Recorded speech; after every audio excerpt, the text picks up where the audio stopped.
Yo, what's going on, guys? Jared here. With the NAWCQ less than 1 month away, we still have a lot of decks to talk about. As I'm making these videos, I'm actually realizing how many decks there actually are going to be for the NAWCQ that are going to be legal, and that you have to at least respect and talk about, because Infinite Forbidden is bringing so many more strategies than I initially thought. And every time I look back, I find another deck that I need to talk about. Yeah, it's just crazy to me. But with that being said, today I wanted to talk about Whitewood. I actually wanted to talk about Whitewood a lot sooner, but a certain game had a certain DLC come out that was absorbing all of my time, and wow, that game was amazing. But moving forward, if you guys enjoy videos like these, please subscribe. I would greatly appreciate it. But without further ado, let's go ahead and jump into the 3 Whitewood decks I have for you. And I also have one replay per Whitewood deck to show you as well. So just a little basic combo so you can always get the gist of how these cards work, because they are important and they are kind of complicated. So let's go ahead and jump right into it. Okay, guys, so here is what I would be considered the pure or the Whitewood toy deck that I think this is probably going to be the most pure version of Whitewood. It's really interesting. It does a lot, and it's just the most straightforward version of this deck. But this deck list specifically, I wanted to give credit to Yassine, because I pretty much just ripped this pure version pretty closely to his build. That's maybe like a couple card difference. But yeah, it's just, I think he had that narrowed down to a really good T, and I didn't feel there was much room for improvement for where he was at with it. But before I jump into the actual deck list, we need to know what the Whitewood cards do. Obviously they are new and the set comes out that weekend, so we need to talk about what they all do, because they all have multiple effects, multiple triggers, and it is pretty confusing if you are unfamiliar with these cards. So I'm going to try to read over them pretty quickly so that we can get an understanding of how these cards operate. First of all, Asteria. Do not worry about my pronunciation of these words, it's terrible. A level 2 white spellcaster 0/0. You can send a spell or trap from your hand or field to the graveyard. Special summon 1 white spellcaster tuner from your deck. If a spell trap is sent to your graveyard to activate a monster effect while this card's in your graveyard, you can special summon this card. You can only use each effect once per turn. So this would be one of the better starters of the deck.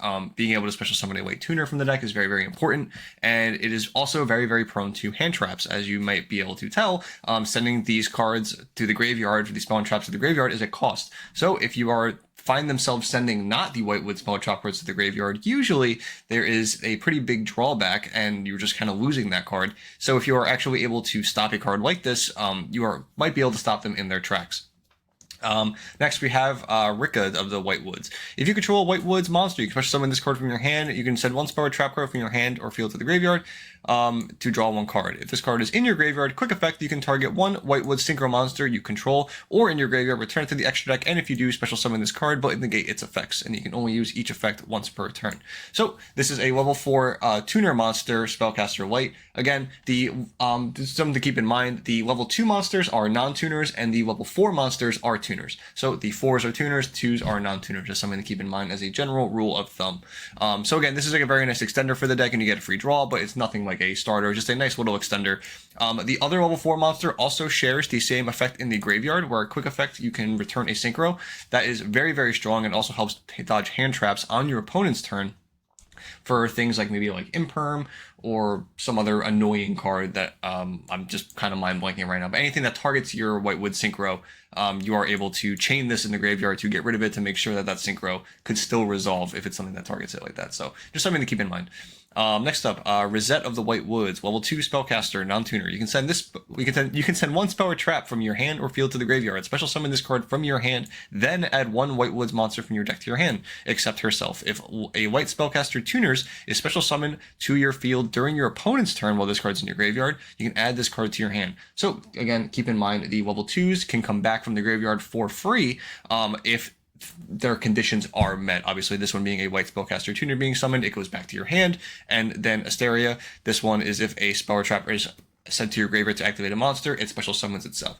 But something very minorly different that it's kind of annoying is that this one can be used on either player's turn, and this one can only be used on your opponent's turn.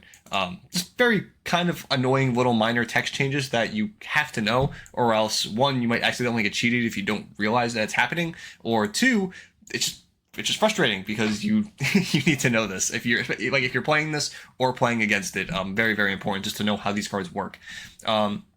For the last main deck monster is Salve of the Whitewoods. Level 4, Tuner Spellcaster. If this card is no more special summon, you can add a Whitewood Spell or Trap from your deck to your hand. If this card is in your graveyard, quick effect, you can target one Whitewood Synchro monster you control or in your graveyard. Return it to the extra deck, and if you do special summon this card, but its effects are negated.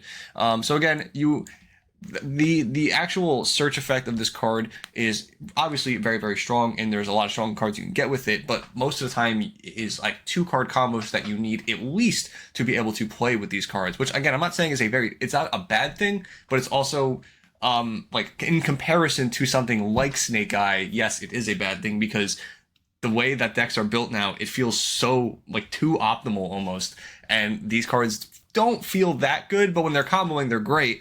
It's just like, in comparison from deck building wise, it's very, very weird. Next up, we have the spell cards. Legend of the Whitewoods. If you control an illusion or spellcaster monster, add one Whitewoods monster from your deck to your hand. If this card is sent to your graveyard to activate a monster effect, you can set this card. You can only use each effect once per turn. The second effect of the Whitewood spell or traps, where if they set themselves, that is on every single Whitewood spell or trap, so that is something to keep in mind. I'm not playing the other spell card over here, which is Beware of the Whitewoods, which is if you control level 6 or higher illusion or spellcaster monster, target a card your opponent controls, destroy it. If this card is sent to the graveyard, activate monster effect, set this card.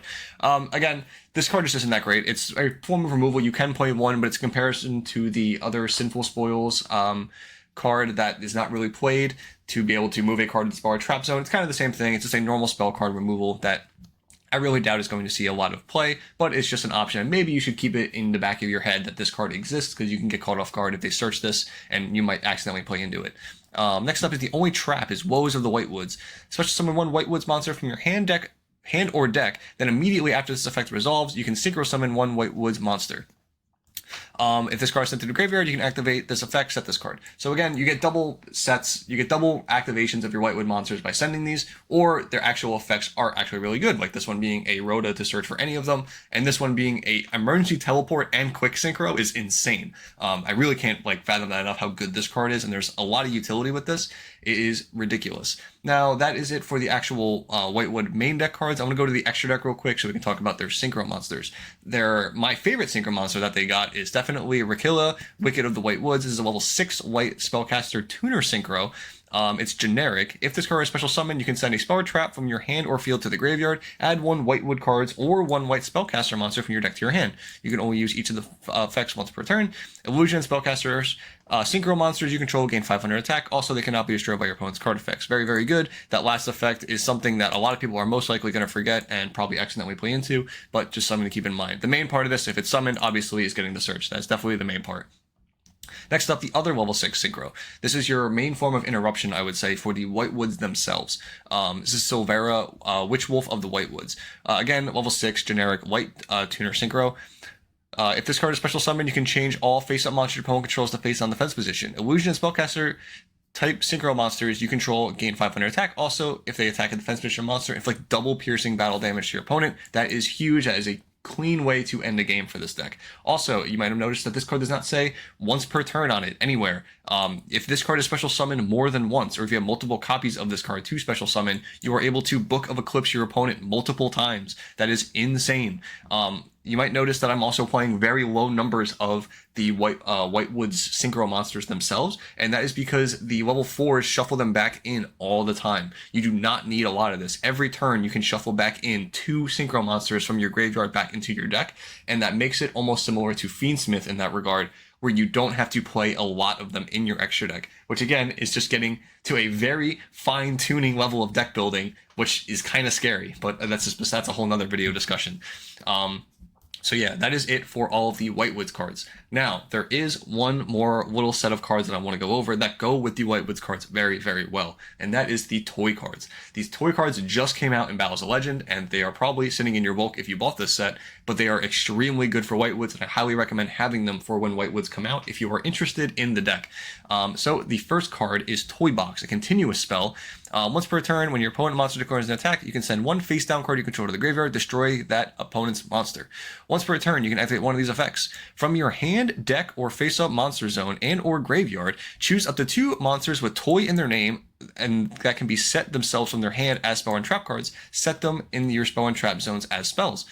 Destroy, or you can destroy up to 2 cards in your spell and trap zone. So this allows you to get 3 spell cards that you're able to send to the graveyard for your Whitewood activations for free off of just Toy Box. That is insane and very, very strong. Also, the first effect of destroying a monster when they attack you, it is, again, another one of those effects that will probably be easily forgettable for a lot of players. So do not forget about this if your opponent has a Toy Box on the field. You can get punished very heavily from this. This is also really good at protecting something maybe like your IP Masquerena, right? You have a IP on the field. A lot of the times they will just summon something that is almost worthless and attack it. And if you have Toy Box on the field, you are able to just punish it to the maximum. Now we need to talk about the 2 toy monsters that this card is going to be getting. Toy Soldier is definitely the best one. You can set this card from your hand to your zone as spell or trap card. You can set this card from your hand as a spell into your spell or trap zone. You can only use each of the following effects of Toy Soldier once per turn. If this set card on the field in the spell or trap card is sent to your graveyard, you can special summon this card. If this card is normal or special summon, you can add 1 Toy Box from your deck to your hand, or if you control Toy Box, you can add 1 level 4 of White Monster instead. A lot of versatility with this card. If you get it off Toy Box, you get way more versatility because you can any White Monster. There's also a few floodgatey monsters you can get with this, things such as Thunder King Ryo, but that is just neither here nor there, just something to keep in mind. But yeah, so this can get Toy Box, or Toy Box can get this if they're both sent with Whitewoods, which is obviously broken. Yeah, and then lastly we have Toy Tank, which is a level 4 white machine. Again, you can set it from your hand to a spell or trap zone. If this set card and the spell or trap zone is sent to your graveyard, you can special summon this card. You can tribute this monster, special summon one level 6 lower monster from your hand, and if you control Toy Box, you can special summon 1 level 6 lower monster from your graveyard instead. So it's just like a free little extension piece. This is nice if you actually added the Floodgate monster off Toy Soldier. You can then use the Toy Tank to get it, but you're eating 2 bodies for 1 Floodgate monster, which you probably don't want to use with then your Whitewood. So you're not using the toy cards for your Whitewood cards, you're using your toy cards to get a Floodgate monster, which again could be good. It just depends on what you're going against and what you were trying to do, just depending on how you're end board. So yeah, with all that being said, that is every white card and every Whitewood card and every toy card that is in these archetype, I would say. They do a lot and they all have a lot of effects and they are super easy to forget about. So a lot of time went into this to trying to learn all these cards properly. Now, going over the deck list, I have 3 copies of Asteria, 2 copies of Rika, 3 copies of Rosette, 3 copies of Sylve, 3 copies of Legend, 1 copy of Woes, 3 Toy Box, 3 Toy Soldier, or 2 Toy Soldier, 1 Toy Tank, 3 Droll, 3 Imperm, 3 Ash, 3 Veiler, 3 Mourner, 3 Pot, and 1 Called By, 1 of the Diabell Synchro, 1 of the Rikella Synchro, and 2 of the Silvera Synchro, 1 Ultimaya, 1 Red Eyes Dark Dragoon, 1 Money Mud Dragon, 1 Crystal Wing, 1 Stars Charge Warrior, 1 Chaos Angel, 1 Selene, 1 Access Code, 1 SP Little Knight, 1 IP Masquerena, and 1 Lina. So this deck, again, this is the purest version of the deck that is pretty strong. I'm not crazy about the pure version. I think I'd rather mix it with other things, and I'll show you that a little bit more. But yeah, this deck can definitely pop off, and the amount of non-engine you can fit in here is definitely worth noting. Like this, obviously you could play things like Droplet, Dark Ruler, Talents, more hand traps. It's up to you, but this definitely just feels like a very solid starting list for the deck at least. Going on to the next deck list, we are going to have Whitewood Centur-Ion. For this deck list, we have 3 copies of Asteria, 1 Rosette, 1 Sylve, 1 Rikea, 1 Legend, 1 Woes, 2 copies of Trudea, 3 copies of Primera, 1 copy of Emeth, 3 Stand Up, 1 Terraforming, 1 Wake Up, 1 Phalanx, 3 Oath, 3 Imperm, 3 Droll, 3 Ash, 3 Veiler, 3 Crossout, 1 Call By, and 1 Nibiru. For the Crossout Designators, for the extra deck, I have actually 2 of the Silvera, 2 Rikella in this build, 1 copy of Diabell, 2 copies of Auxilia, 1 copy of Legatia, 2 copies of Crimson Dragon, 2 copies of Hot Red Dragon King Calamity Abyss, 2 copies of Blazar Dragon, and 1 copy of Quandex. So the reason I'm playing multiple copies of Crimson Dragon is because if this gets interrupted, you are screwed. This is one of your major pieces to this deck to be able to Calamity Lock people, and if this gets hurt, either on your own turn or your opponent's turn, you need a second one. So I wanted just to make sure we have that a little bit of insurance to do it. Also, the Whitewoods can go into 12s extremely easily, so you have multiple ways to get into it. Second piece of synergy is that Centur-Ion Primera is a white spellcaster, so you're able to special summon something like Rikea for the Whitewoods from your hand just for controlling Primera. Also, if they are in your back row, you are able to send them to the graveyard for the Whitewoods effects if you want to. So a lot of pieces of synergy that go together, which is very nice. Yeah, so that is it for the Centur-Ion build. And lastly, I have the Runick build here. This one is a little bit more I like the Runicks a lot, but you don't want to be sending your Runick cards for Whitewood cards. But there is little cute interactions that you can do with them that I actually really do like. First of all, we have 3 Dispelling, 3 Flashing Fire, 3 Destruction, 3 Freezing Curses, 3 Slumber, 3 Tip, 2 Fountain, and 1 Smiting Storm. And then for the actual other cards, I have 1 Woes, 1 Legends, 3 Toy Box, 1 Toy Soldier, 1 Toy Tank, 2 Droplet, 2 copies of Rosette, 3 copies of Astelia, 3 copies of Sylve, and 2 copies of Rikia. Then I have 2 copies of Hugin, 1 Jerry, 1 SP Little Knight, 1 Diabell, 1 copy of Rakilla, 2 copies of Silvera, 1 copy of Tri-Edge Master, 1 Coral Dragon, 1 Ultimate Tzolk'in, triple copies of Crystal Link Synchro Dragon, and 1 copy of Chaos Angel. For the extra, like the side deck, I have a bunch of cards that you can play in here, like 1 copy of IP, 1 copy of Red Wyvern as a level 6 Dragon Synchro non-tuner, so that you can use this and one of your Whitewood tuners to go into Dissipator if you want to.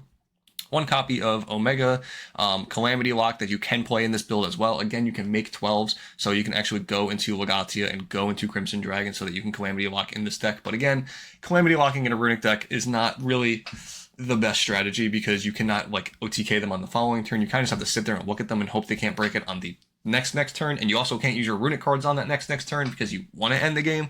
So you're more or less just prolonging the game rather than actually ending it. So yeah, and then 1 copy of Crystal Clearwing. This is just another target for Crimson Dragon. It's just pretty much a spell or trap negate. It can also make itself unaffected by monsters, but it's nothing too crazy to write home about. It's a spell or trap negate. It's the main thing. So again, the Runick cards I like with this deck. I like that you can send the Runick Fountain to the graveyard and then add it back with something like Jerry or even with the Diabell, which is very nice. It's like free value in a way, which is I'm a big fan of. It also lets you use your Fountain multiple times in the same turn when you do a line like that. But yeah, so something I wanted to preface before I jump into the combos is that all of these lists are definitely not finalized. I have to say this every one of my videos. They are definitely can be changed and moved around up to your liking and how you want to play them because one, this deck is super convoluted and like hard to play, I would say, because there's so many effects and triggers and routes you can take, and depending on what end board you want to go for and ways to play around certain hand traps, you really need a lot of time with this deck, and I don't think I am even there yet, like to be able to say like confidently which ratios and which lines to go for are the best for this deck. So just something to keep in mind. So any improvements, please leave down below. I'd love to hear your thoughts and your combos and different ways that you are playing this deck, because one thing I've noticed while doing research for this video is that there is a million ways to play Whitewoods, and there's more to play with them than I even put in this video. I'm just trying to make this as not lengthy as possible because it is already getting pretty long. So yeah, I'd love to hear your thoughts down below. But without further ado, let's go ahead and jump into some Whitewood combos. Okay, so this is going to be a pretty streamlined combo. This, again, is just going to be Asteria plus any spell or trap. It does not matter which one, so I'm using Droplet here. So we're going to use Asteria to pitch Droplet to summon out the Sylve. Use the Sylve effect to search for a Whitewood spell or trap. So we're going to get Legend. Synchro off those two for the Rakilla. Use Rakilla effect, discard Legend so that you are able to search. Then you can use the Legend in the graveyard, and you can also use the Estella in the graveyard because you sent a spell or trap for a monster effect. Then you can use the Legend to search Rosette. Then you're able to synchro these two because she is a tuner to go into a Omega. You are also able to use Rosette to pitch the trap, then search out the Rika. Then you can use the trap effect in graveyard to reset itself. Because you control Whitewoods, you can special summon out Rikea, and then you can synchro for the Red Wyvern. Keep in mind, you can also use the other effect of this card. I did not even do it in this replay, but you can like draw extra cards if you want to, if you have an extra spell trap you don't want to use.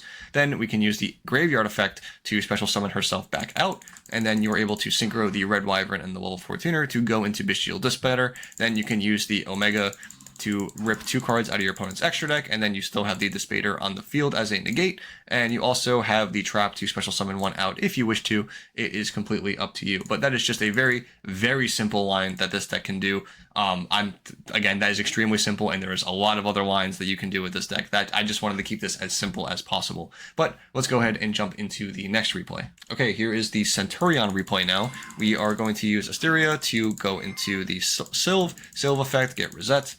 I'm sorry, not Rosette, get Legend, and then you are able to synchro for the level 6 again, use level 6, pitch Legend. Most of these combos are going to start the same way because this is such a strong start to a combo line. So yeah, again, we're going to put this back, use the Legend to search. So we are going to end up with both of these in the hand, use the Rosette to discard the Woes, add the Rika, and then the Woes effect in graveyard will reset itself, and then we can synchro for the level 8. You are able to use the level 8 effect here to add something back. I just didn't, but you can do that, just something to keep in mind. That's something I do not want you to miss that. Here you can use the level 4 and the level 8 to synchro for the level 12 Auxilia. Auxilia effect to get stand up. You stand up, pitch any of the other cards that are in your hand or the one you added back off of the Diabell. So it's literally free. You literally didn't even have to like do anything. You still have your other cards in hand. You stand up, get you're not going to get Primera, I'm sorry. This is supposed to be Trudea. So you're going to use Trudea for Primera to then get Wake Up. And then you are able to use Wake Up to get a level 8 token. Then you can synchro the Primera and the token for the Crimson Dragon. This is also a point where you can, if you're worried that your opponent has Nibiru, you can do the same thing I did in the Centur-Ion video, where when you summon that, you can hold the Wake Up in your hand, and during the end phase, you can use Wake Up's effect to synchro so that you can play around Nibiru. But for this, I just did it straightforward just to make it easier.